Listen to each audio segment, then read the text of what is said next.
Hello everyone. Namaste and welcome to PILUPUTV. Who is a hero?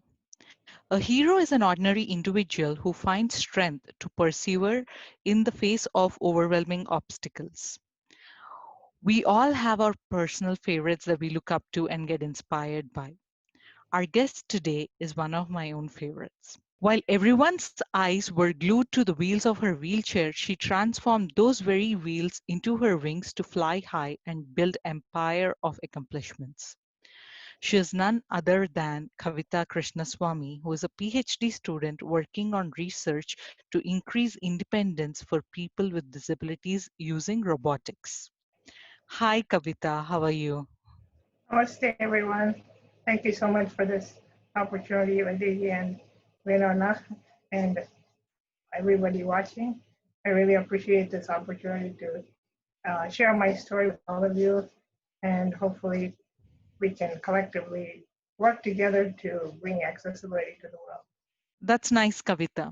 In today's interview, we want to know you not just as a PhD student with lots of accomplishments, but as an individual who has been fighting spinal muscular atrophy with confidence. So let's start with the personal segment. So my sister is the most inspirational person I know. She can do the impossible. She never let any of her challenges stop her from achieving her dreams. And what's beautiful about her dreams and goals are that they're dreams for everyone. She's trying to make the world a better place, and it's so admirable, it's so beautiful, and she really is remarkable of a human being. And I'm always left inspired when I think of her or talk to her because she doesn't let anything stop her. Hi, my name is Patty Ordonez, and I'm an associate professor at the University of Puerto Rico, Rio Piedras, in the Department of Computer Science. And I know Kavita because she and I were in the same PhD program. And then she was assigned to me through a peer mentoring program. And when I first saw her, I thought to myself, am I going to be able to help her? And in fact, two of us were assigned to her. But in the end, it was she who helped me. She helped me because she served as an inspiration, as a role model for somebody who never gave up, for somebody who always saw the positive in things, for somebody who never felt sorry for herself or complained, but always saw the brighter side of things. She also helped me after I left because she inspired my research. So Kavita codes with one finger. And so I decided maybe I would try and create a voice programming language for her. It developed into a relatively large program for undergraduates. And they did so well that we were entered into a demo at the Assets conference in 2005 in Portugal. And their demo won second place. The interesting thing is that they also decided to not only name that language after the Kavita language, but they decided to name my lab that. So my lab is named the Kavita Lab. But that's the kind of inspiration that she brings out in people. She also, from that experience, after they got second place, and they were competing against graduate programs across in some of the top schools in the country. And they were an undergrad and a high schooler, and a senior in high school. After that, Kavita and I wrote a paper, and that paper was very important because I had one paper left to meet the requirements for my tenure, and that was the paper we wrote. It was an experience report that she was trying to do in tribute to one of her colleagues that had died. But that's what she was. That's what she was. She had actually given him some advice on basically tried out his invention, and then he created an online invention. And so she was like, I'm going to write this paper for him. And that's what we did. So that's Kavita. She's just such an inspiration and just phenomenal. Magic happens with her. Thank you. Hi, my name is Tim Oates, and I'm a professor in the Computer Science and Electrical Engineering Department at the University of Maryland, Baltimore County, and I am Kavita's PhD thesis advisor. So I've known her for a really long time, and I'm just going to really briefly tell you three things or three experiences relevant to Kavita. The first is I taught a robotics course several times. And in that course, part of the project work was to build a sumo bot, which was just a robot that could move across a flat surface, and the robots would engage in sumo matches and try and push each other out of a ring. And a large part of the grade in that course was based on the sumo competitions. And so Kavita wanted to take that course, which I thought was going to be difficult since she did not come to campus at that time because her disease had progressed that far. So I said, sure, join the course, we'll figure out how to make it work. We did lectures by Skype, so she would watch the lectures on Skype. She joined a team, a sumo bot team, with other people who were physically present in the class, and was a significant contributor to the robot, primarily by writing the code. So did a great team project for a course that I thought would be impossible for somebody to do if they weren't able to sort of physically be there and work with the robot. So that was when she was still taking classes. Another thing about Kavita that I've learned through the years is that she is unrelentingly positive. Many times the following has happened to me. That is, we have phone calls most Thursday evenings, and Thursday afternoon will roll around. It's been a hard day, and I'm thinking, everything's terrible. I'm never going to get everything done. And then I got on a call with Kavita, and she's just like really positive and upbeat and working hard. And I come away from the call energized, thinking, yeah, like that's the right attitude. That's the way to kind of approach life, regardless of what your circumstances are. And I really like that about her. The third thing is she had an experience one time. I was on the phone with her during one of those Thursday night calls that I'll never forget, and I've mentioned several times. It seems completely insignificant. But she was on the call, and I noticed that she was sort of looking off to the left a little bit. And it turns out she had a mosquito on her arm that was biting her arm, and she was trying to blow the mosquito away. And her parents were not within earshot, and she couldn't call them. I can't remember what was going on. They were around, but they couldn't come and help her. And I remember personally feeling unbelievably helpless because it's a mosquito. It's a simple thing, but the mosquito was sitting there biting her. I wanted so much to be able to help her. And it maybe sort of really drove home the importance of the work that she's doing, which is robotic aids for the disabled. And I've thought many times about how insignificant that problem is on some level compared to the other challenges that Kavita faces, but how helpless it made me feel. And so I've learned a lot about people with disabilities and what they can do and what challenges are that they face. And I'm very proud of the work that she does in trying to help people like herself and others. So tell us, Kavita, where are you originally from? So I was born in Tamil Nadu, India, and I came here to the US when I was 10 months old. Coincidentally, the same day I was born in India is the same day my dad landed in the US, in New York. So it was really coincidental. And I often joke with my dad saying, he came to the US for me. So it's really transformed my life by being in the US. And I'm very proud of my roots in India and carrying the American Indian tradition here. That's nice. So do you have any siblings, Kavita, and what do they do? Yes, I have Rende Tamurus, right? Two younger brothers, and one is going to college, and the other one is going to be, or is, a film actor, director, editor. He's multifaceted, and his dream is to go to Hollywood, and he's in New York right now. Oh, that's wonderful.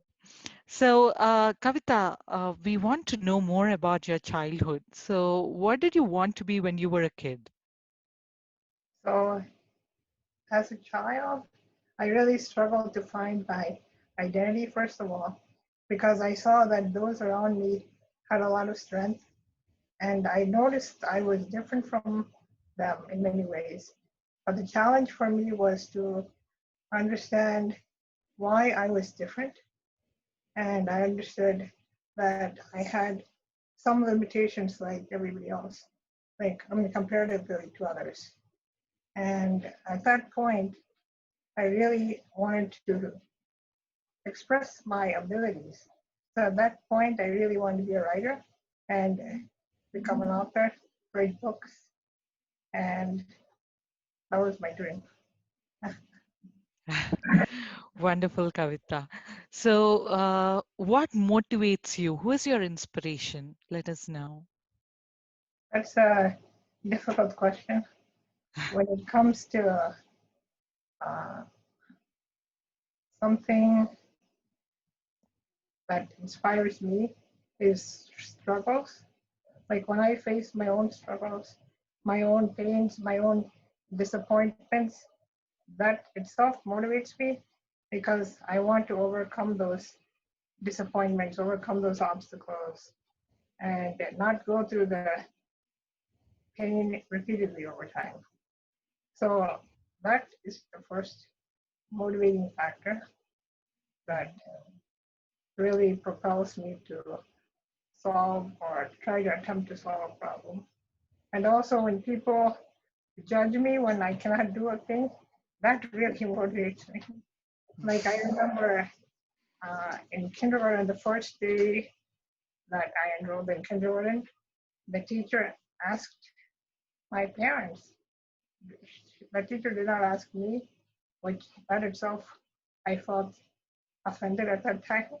And the teacher asked my parents if I knew the ABCs.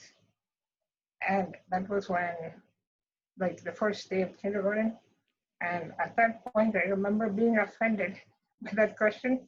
So when my parents said yes, at that, I didn't answer, but I started writing the ABCs with a paper I found nearby and a pencil nearby to prove to them that I knew it. So by the time the teacher came to me, I have the ABCs written out already to show that, I knew it. So when somebody questions my ability to do things, that motivates me. So more than people starting from the younger age, I think people questioning me if I can do something or not, that really motivates me. Yeah, very well said, Kavita, really. So, who are part of your support system, Kavita, on a daily basis? So of course, my mom is my pillar of strength. She is my hero, right? And she motivates me as well. I often tell her that she is like a sculptor in my life because she chisels me and molds me of who I should become. Right? When I have doubts upon my own abilities, my mom gives me the confidence that I can do it. If I say I cannot do it even, she tells me I should at least give it a try before it's thought to be impossible. Hello everyone, thanks for this opportunity on Pilupu TV. I'm very proud of my daughter. She gives everybody confidence to never give up. I appreciate everybody's wishes for her. So she has really helped me. My dad is also a great pillar of strength.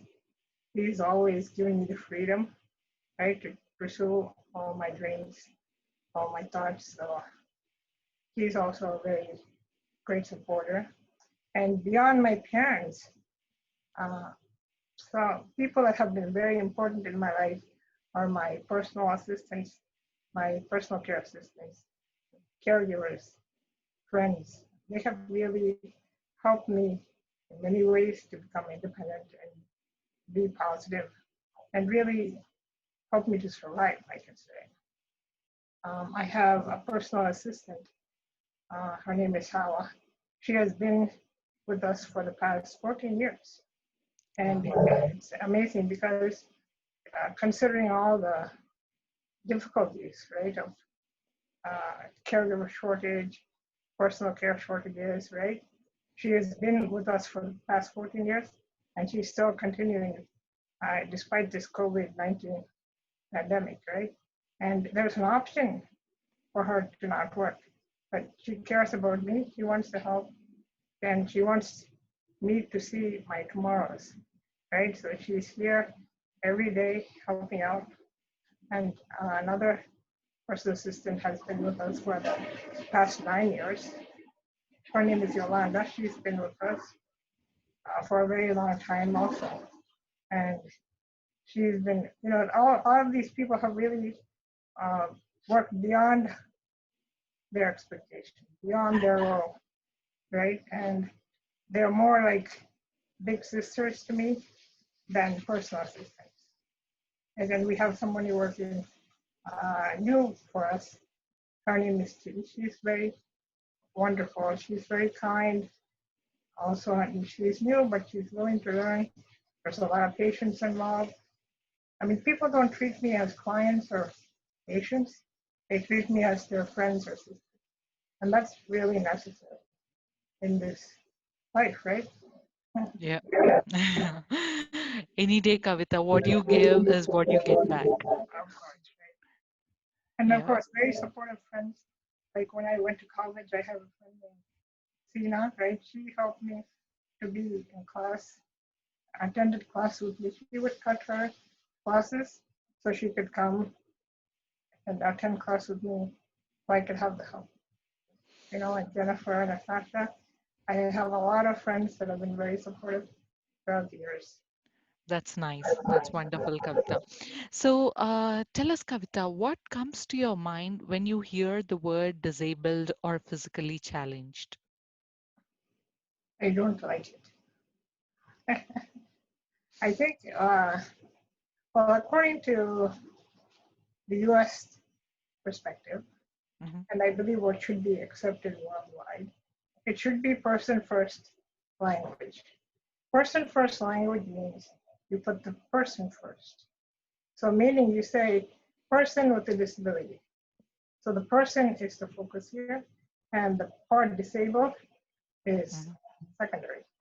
So, you Right. say, uh, like a person with a disability, a person with motor limitations, a person who has visual impairment. So the person should be focused. Mhm. And I feel physically challenged. I don't accept it because think about it as a person.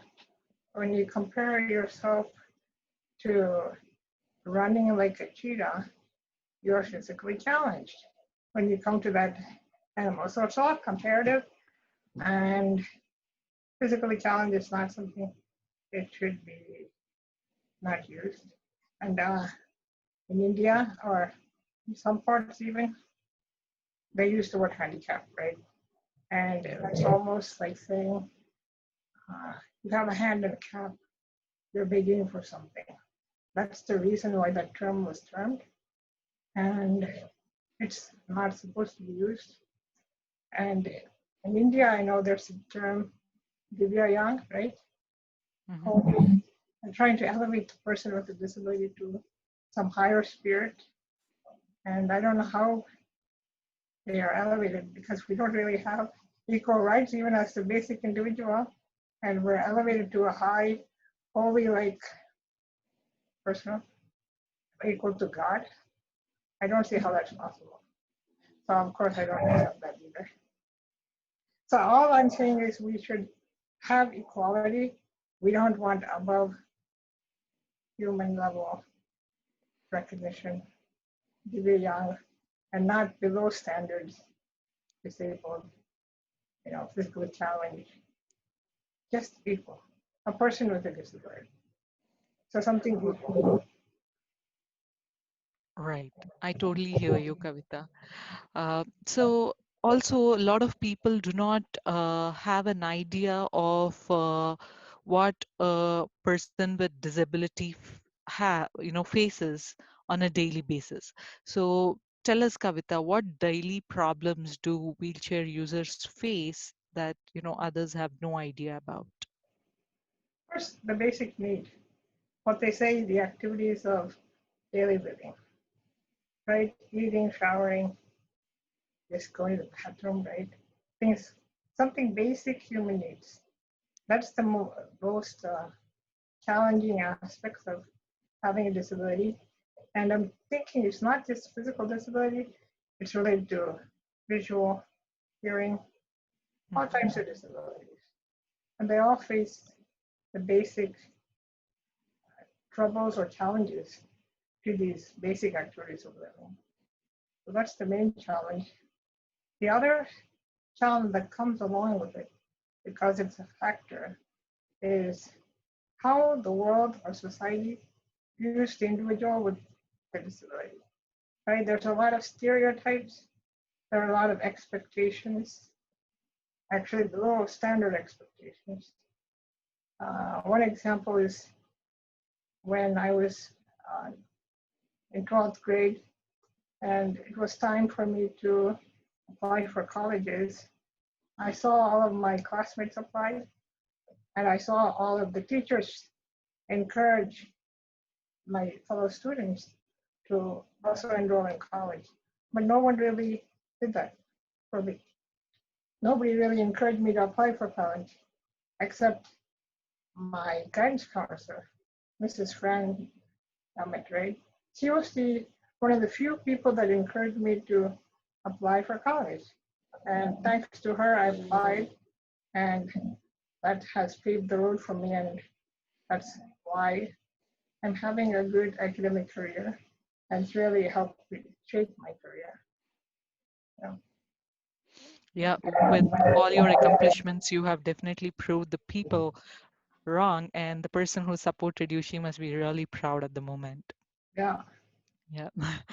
She's still, and everybody that has supported me, I still kept in contact. They've kept in contact with me. I'm very fortunate for that. Yeah, that's wonderful, Kavita.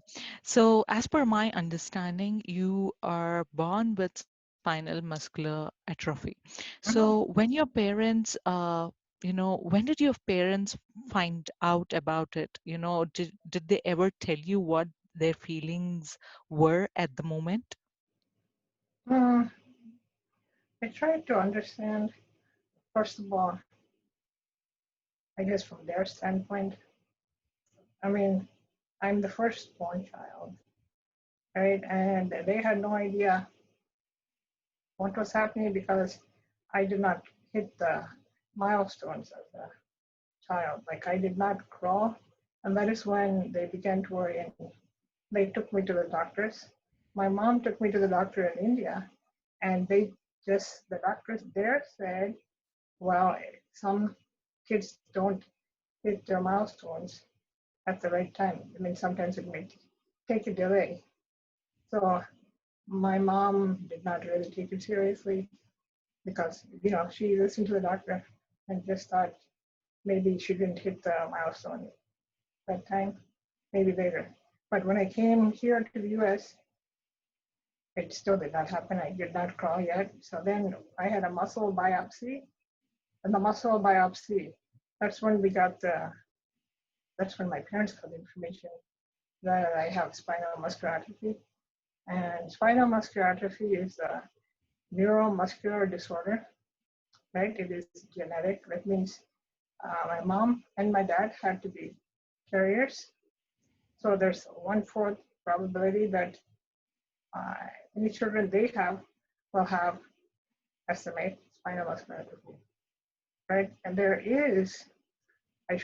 was no cure or treatment at that time, right? And it is a progressive disorder, meaning you get weaker over time. And what was the question again? I'm not sure. Yeah, I just wanted to know, what did your parents ever, tell you what their feelings were at the very moment they found out that you have SMA? At the muscle biopsy, they learned that I had spinal muscular atrophy. It was a progressive disorder, and it was going to get worse over time. And a possibility that I could even die early, right? Or I reached adulthood because it was that severe at that time. Nobody knew, right? So, of course, my parents could not accept the fact that I had a disability, right? My mom actually got so sick, she had to go to the ER because she could not accept it. She could not digest the fact. It took her a long time to recover, and the doctors had to tell her that she had to survive to take care of me. So that fact motivated my mother to get better, accept the fact that this is going to be the rest of her life. And, then she accepted. And I was growing up, and my brother was born.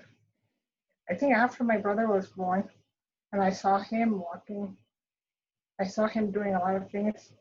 That is when I realized I was different. My parents never really explained it to me that I had a disability. Yeah.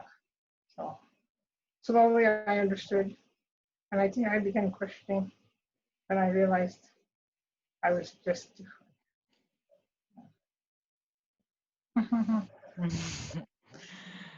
Yeah. So all moms, they get the superpower when they get to know that, they have no other choice. So Right. when they have to face it, they have this lioness strength that they come up with in, dealing Mhm. with. Right, Yeah, you're a new player, right? You should know. right. Yeah, But just about really acceptance, and you have to deal with the life. right, right. So, yep. Kavita, as you said, as a child, it must have been, a lot through going, Mhm. to digest, when you realize that you are different from your siblings. Uh, so I know your mom, had her part in explaining it to you that, you have special needs. Uh, but how did the, other other people, who are not part of your family, how did they support you, Kavita? Right. As a child, right, I remember people staring at me. Uh, I felt like actually I faced the most uh, uncomfortable when I had visited India as a child. I heard more questions like, what was the reason? Why could I walk? Was it an accident? Or was it genetic? Or it's none of their business. But they come up to my parents and ask. Or it happens actually if we visit here in the US, certain Indian stores or certain where we gather in the Indian communities, right? I feel like boy Indians are cute rather than the other place.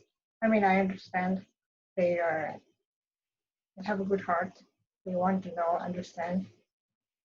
But rather than questioning or staring, they could first approach us as friends, try to become friends first, then understand, then get to know somebody, right?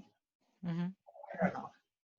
I just feel that people should not approach anybody with a question like that without getting to know them first. Yeah. Yeah. So, what are the differences? So, as you are originally from India, you might know both the cultures, in India and USA. And what other differences in attitudes of people do you see in toward the understanding needs of disabled? All right. I tried to think. It's no one when people look at me, the first thing they assume is my mind does not also work, right? They think I cannot even speak or even understand the words somebody speaks to me. So assumptions is a big barrier, and they look at me, stare at me, and they don't even say hi. So I would often be the first one who says hi. Right? Okay. So it's assumptions of what I can and cannot do. Right? I think that is wrong. And I mean, something that's very important to say is my dad is very supportive, and of course, he wants the best for me. But even my father expected me to drop out of school at 5th grade, right? And he has his PhD, right? So himself being so educated, his expectation of me is much lower, right? And I don't think we can educate people, or we can assume educated people can have good assumptions either, right? So I'm saying even within my own family, they have different expectations. My father never expected me to go to college, right? But on the opposite, my mom's just the opposite. She wants me to get the highest education as possible. So I think opposite sides of pulling, I think that has really helped me because I want to prove to my dad also. So I think proving my abilities has really helped me in my life. Like I get this type of anger, or, right, or fire that propels me. So I think it's healthy. Yeah.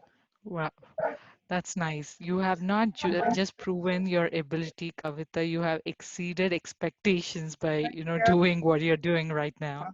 Thank you. And Yeah. and one more thing is that beyond uh, beyond education, beyond work, uh, when people try to push your limitations down, yeah, people in my situation sometimes may believe in that, may believe it's true. And of course, I have days where I think that it's not worth it. I shouldn't even try. I should give up, right? But then I feel I should give it a try. I have nothing else to do, right? Yeah. Yeah, that that's nice. So Kavita, tell me this. So if do you think if you were in India, so you could have managed to do this much what you have done right now? No, of course not. I don't think I would have even survived because I probably would have just, I mean, everybody's in this COVID-19 pandemic, right? Everybody is in lockdown. So had I just lived in India, there I would have been in lockdown throughout my life, right? But in the US, I have the accessibility to go places. Uh, I was able to go out more frequently before, but now it's become more difficult. I mean, even now I am able to go to, medical appointments, the most essential trips necessary outside, right? And I feel like I know a lot of people are complaining right now that they are stuck at home, they have nothing else to do, and I'm telling them, welcome to my club. Because everybody now understands what I'm going through, because I am facing the same struggles as everybody else. But on a daily basis, a lot of people with disabilities in India, they are stuck in home forever, right? Some people are like 40, 50 years old, and they've been stuck at home for that many years because they don't have the accessibility to go outside. And I really empathize with them, and I really wish I could do something to improve accessibility in India. Yeah. Yeah, absolutely true, Kavita. What you said is absolutely right. Staying at home, people are literally not, they're becoming more lazy while you have, accomplished so much. So let's move to that part, Kavita. So, every story has, a side of, with much more struggles and such, but, there is as a lightning to the cloud, there is this part of you who have accomplished so much, you're pursuing your PhD, you have a lot of fellowships, scholarships. So let's dive into that part, Kavita. So tell us, what is your subject area of research in your PhD? So my PhD is in computer science, and I'm specializing in assistive robotics to increase physical independence for the elderly and people with disabilities. And my goal is that I should be as physically independent as possible and ensure that people like me are physically independent as possible. So relying less on the support of others. So meaning, like, suppose there was no one at home, then I should be able to take care of myself, meaning bathing, eating, dressing, all those aspects of daily living should be taken care of the personal care robot.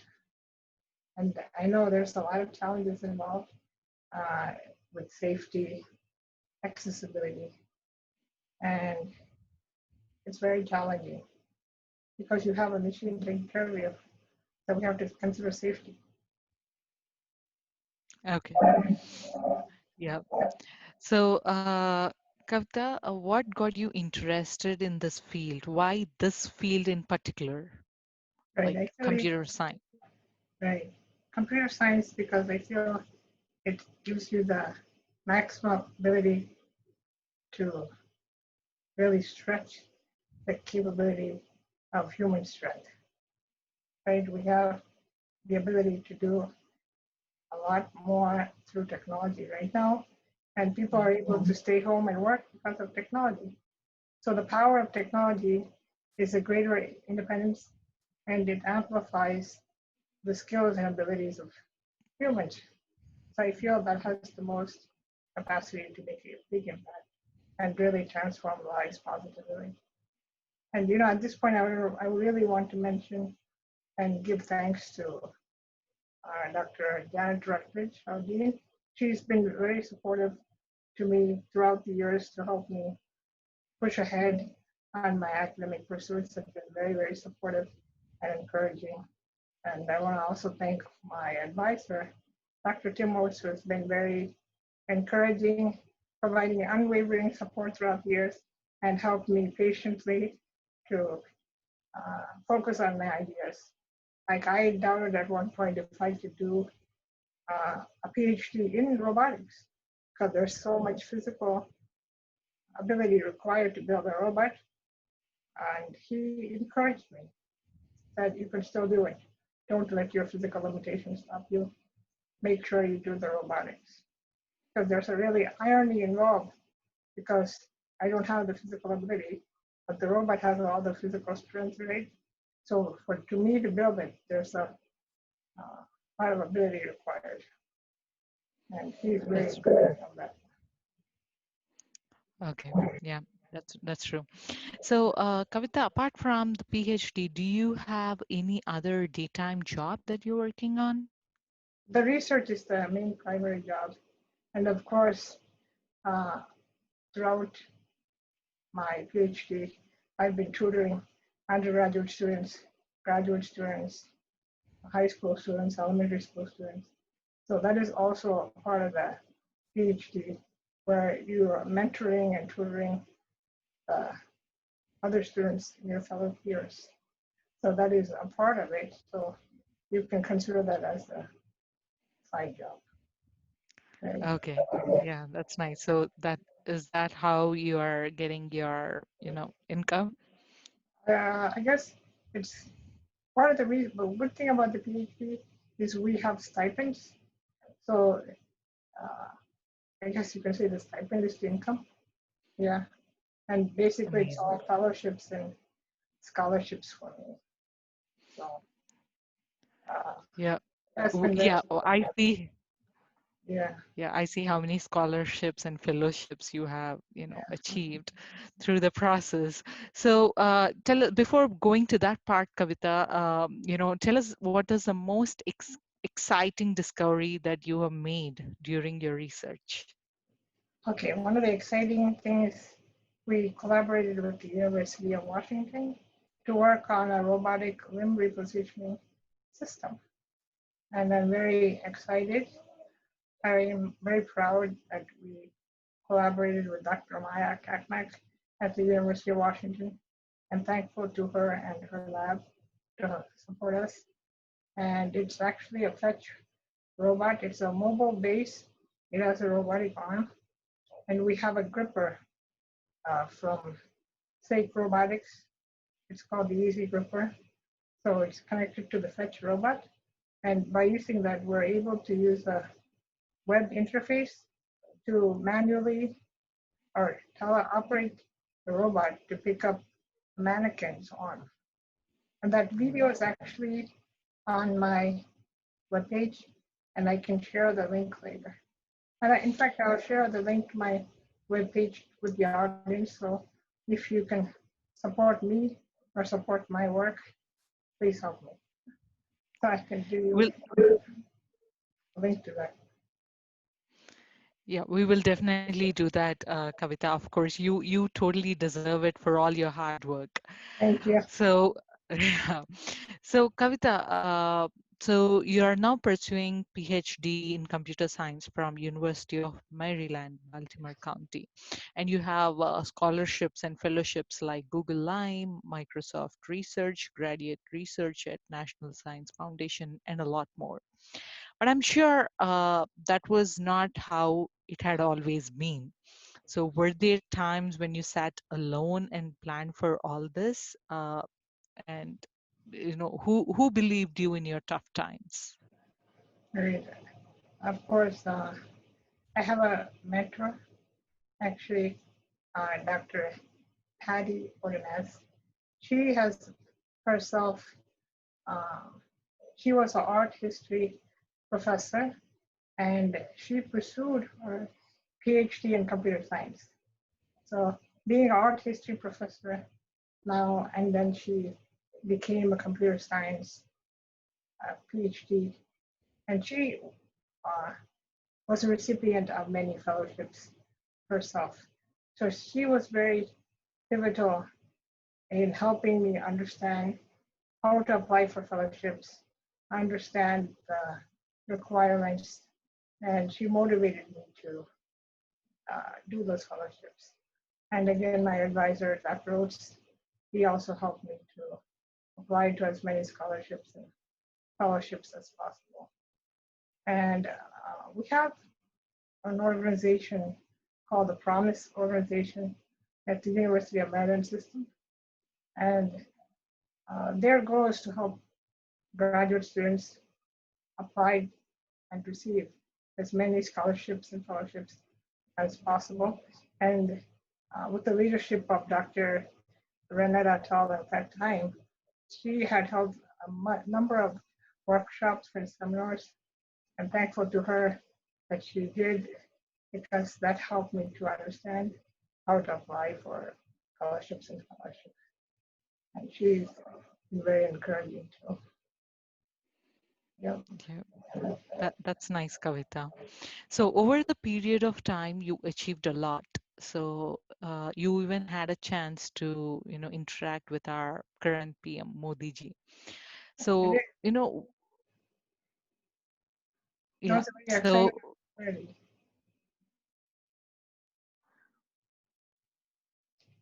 And I have to say, it was through, I met Prime Minister Modi through the telepresence robot called the Beam by Suitable Technologies at that time. And it was a wonderful experience. I was physically there in California, even though I was in Maryland, through the help of my friend Harsha. And he helped to get the beam to that location in San Francisco. And I was able to attend the event. So it was very interesting experience. wow. Wow. So which of these achievements make you feel proud, Kavita? Make me feel proud. Yeah. The ability to keep trying makes me proud that I try not to give up. That makes me proud. And I guess being resilient, even though the world tries to crush on me, I think that makes me proud. So uh, I guess not believing that my limitations will stop me makes me proud. Yeah. Because I feel, Wow. yeah, I mean, a lot of my very close friends in India, I know that have very significant disabilities. I still am connected with them online, like my dear friend Manoj and uh, Preeti, Swarna, all of them, I'm connected to them, and they're in Kerala and Tamil Nadu, right? And I'm really close with them because I understand how much struggle they're going through, right? I understand their challenges, and it makes me feel great that somehow I will be able to help them in the future because hopefully I can either inspire them or provide some technological solution. And that's my goal. We believe in you, Kavita. You'll definitely do it. Uh, I'm sure the end goal is not that far away. yeah, So these are your friends that you mentioned about, but I'm sure there are a lot many people,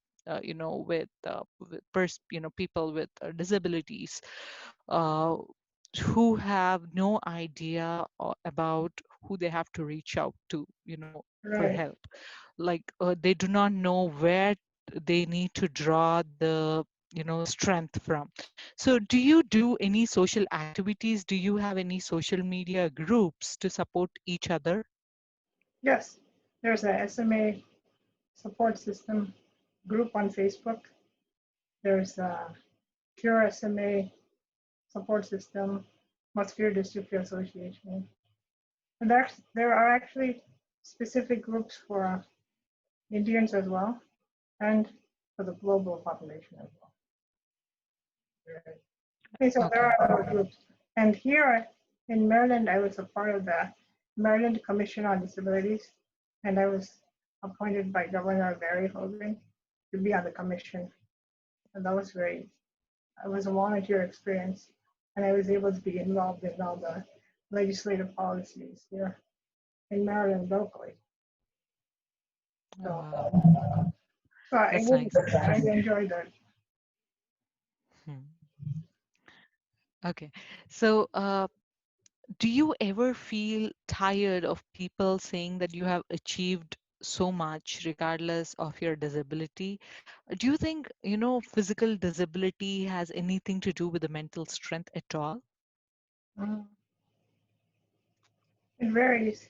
It's like now in the science, technology, engineering, and math, the STEM careers, uh, the minority is often a woman, right? So they always continuously speak about achievements that women have made in the STEM career. And that is because uh, women are a minority in this field. So similarly, people with disabilities, if we achieve, we, we speak a lot because it's uncommon or it's a rare thing. So I hope in the future, all of this can become status quo, meaning it doesn't matter if you have a disability or not. They're going to, I wish people would speak more about the achievements rather than who you are or the identity you have. So I hope eventually, uh, as we become more diverse, we get this opportunity. Yep. So, Kavita, I'm surprised to see the prototypes that you have built.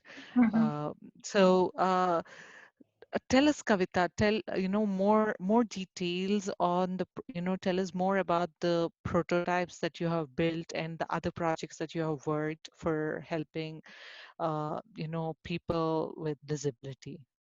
Okay.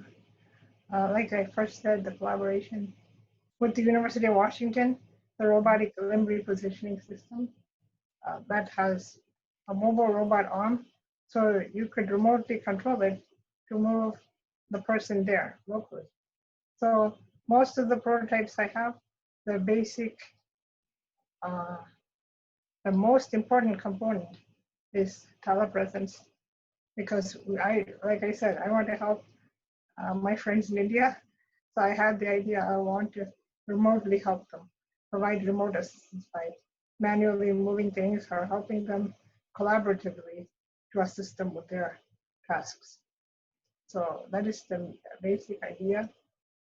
Some of them help with transferring, moving the person from the bed to the wheelchair, and eating, feeding, right, to provide cut up food, feed it to them, and to have a commode chair, or it rolls over the toilet, and there's like a faucet to help clean, and there's a piano mattress which is gained a lot of attention. It was recognized by the European Institute of Technology, right, and Europe, and I was awarded a recognition for patient innovation recently for it, and that's the robotic mattress. It has different air chambers that can be inflated or deflated, and for somebody laying in bed all the time, they could adjust the air chambers so they do not have to have pressure source. And that could be controlled either through voice or using a web interface, or someone can remotely assist them. Wow, interesting. Yeah. So One thing most I of the want people, Kavita, yes, most of it. so most of the people, Kavita, are under an impression that, people with disability are more serious. They are, they do not have fun, you know, but you said while we were talking offline, you said you watch a lot of movies. So tell us more about it. How do you have fun? What is your favorite pastime? I really enjoy watching movies. I watch world cinema. I watch Telugu movies. It's nice. Uh, I recently called. I just don't know how to pronounce it. Brochevera? Am I saying it? Ruchivarevarura. Ah, right. I saw that. It was so funny. So I really enjoyed that. It was a nice movie. It was very exciting and thrilling. I just don't understand how did the author of the script get the characters in real life. I couldn't get the answer to that. So if somebody knows or somebody can explain it to me, please send me a message. Yeah. Did you watch Yeah, it? they will. I did not watch the movie yet, but I'll have to. Yeah, a lot of people told me that's an interesting movie to watch. Yeah. The author of the script gets the character from the script in real life. So I want to just understand that part of the movie. Okay. Yeah, let's hope somebody answers to that Yeah. in the comments below. Yeah. So, and also Kavita, who's your favorite hero? Hero in cinema or his Mhm. wife, I guess. I like Tamil actors. I like Rajini, Kamal, right? Ajit, Vijay, right? I like them. And in the US, I do like Tom Hanks. Castaway is one of my favorite movies because I find it so relatable. Everybody's kind of castaway in their own world, right? Yeah, I like the movie too. Yeah. That's nice. So, what are your plans for future, Kavita? Future to finish my dissertation. That's a goal which I have hopefully within the next year. I will have it completed, and then I will find out how to make these prototypes come to realization. I want to make sure that we can build these prototypes and make it marketable and make it affordable so people can buy it. And I want to start my own assistive technology robotics company to build these and make sure they're accessible to everybody around the world. That's wonderful, Kavita. Yeah, we all look forward for you doing it. Yeah, thank you.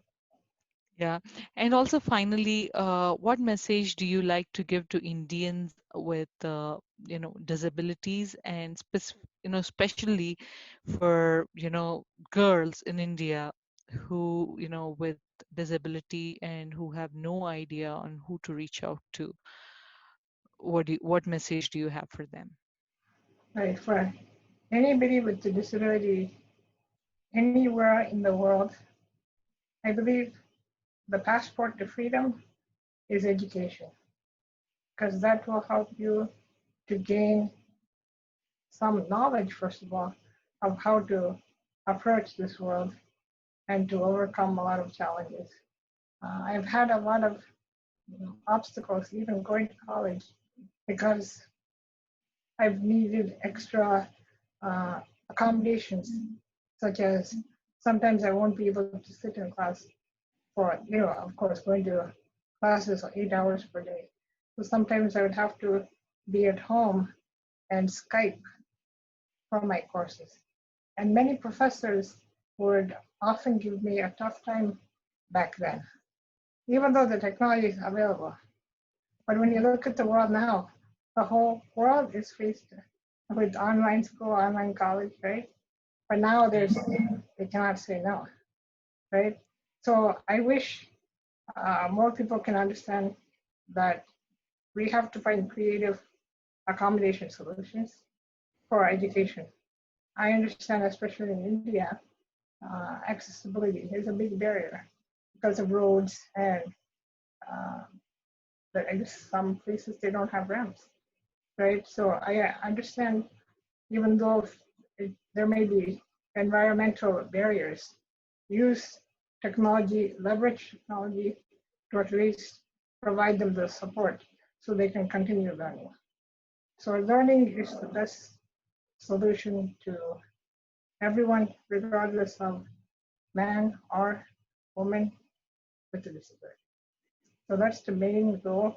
And I believe that will provide them the freedom and the skills necessary for them to thrive and really survive.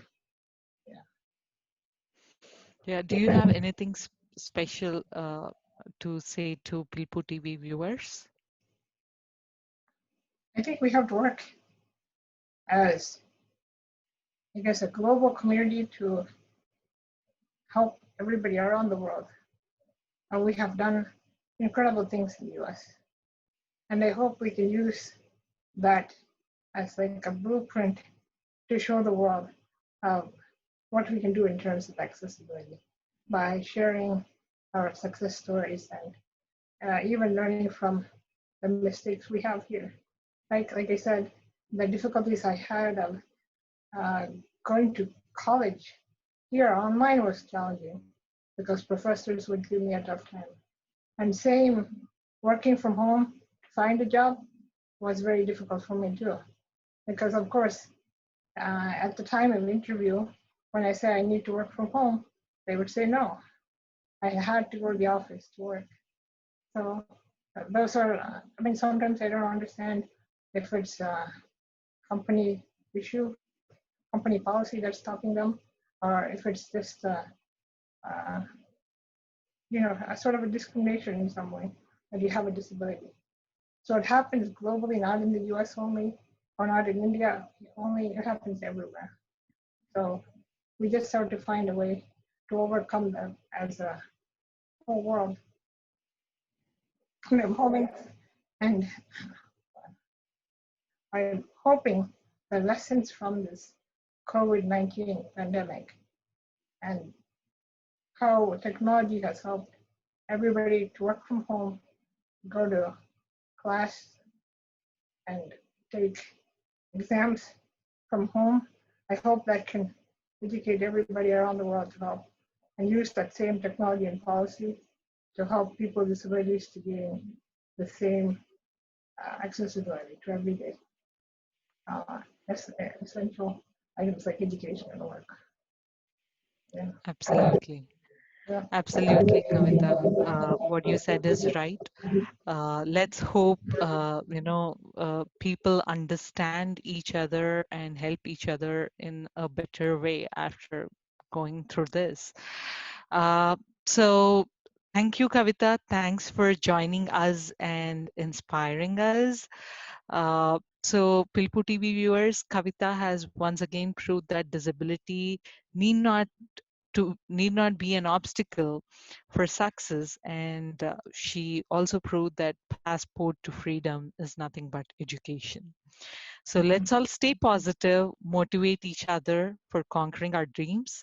I'll meet you again with another NRI celebrity. Until then, stay home, stay safe, and stay healthy. Thank you. Thank you, everybody, for this opportunity. Thank you, Vaidehi and People TV. And thank you, Anna, for this opportunity again. I enjoyed having this conversation with all of you. And I will leave my email address and the link to my email account. If you can please support me and my work, I'd really appreciate it. Thank you so much. Thanks, Kavita.